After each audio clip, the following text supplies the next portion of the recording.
Let's head back to the voicemail of Truth and Reason.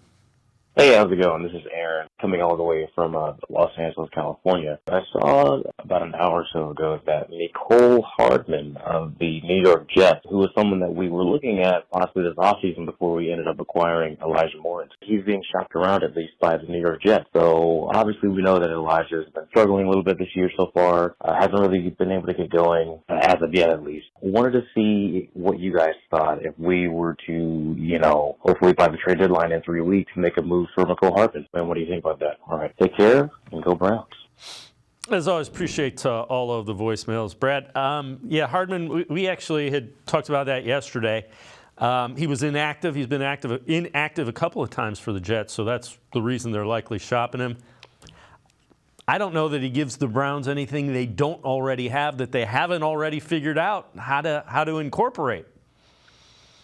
Yeah, I mean, maybe a little bit of Marquise Goodwin replacement, because obviously you want another speed element in this offense, and he's dealing with stuff himself. So there is that component. He's cheap. He's certainly available. They've been playing the undrafted rookie Xavier Gibson ahead of him, who doesn't even have a catch yet this year, but is clearly still ahead of him on the depth chart. And look, Hardman, I think, is a little bit limited, but get him the ball in space near the line of scrimmage and let him make players miss with his speed. I mean, he was second in receiving yards for the Kansas City Chiefs last year when they won the Super Bowl. But I just want to also quick point, Elijah Moore.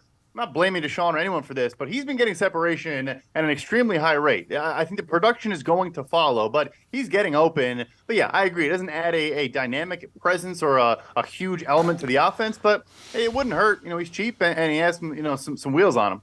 Yeah, they've got to figure out a way to get the ball to Elijah Moore.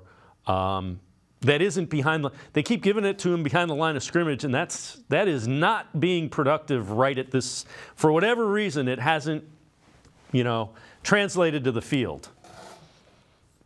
Yeah, and against this 49ers defense with their edge rushers and their linebackers, jet sweeps is not the way to beat this defense. I can tell you that right now. So, yeah, I mean, look, he can win downfield too. Like we talk about him sometimes as a slot guy that can only catch low average up the target catches. Like he won downfield at Ole Miss all the time. We haven't really seen it in the NFL because the Jets really couldn't throw the ball when he was there, and it's still early here now. But he is getting open. I think they are going to develop more chemistry and find a way to work him more into this offense, get him more involved, like you said, not just behind the line of scrimmage, but also them manufacturing touches for him probably shows that they're seeing a lot of good in practice, and they want to just get him the ball because they know he is a productive and talented player. I really do. I think it's going to come. The first thing you got to look at is the guy getting open? Everything else trickles down from there. And the answer to that first question is an emphatic yes.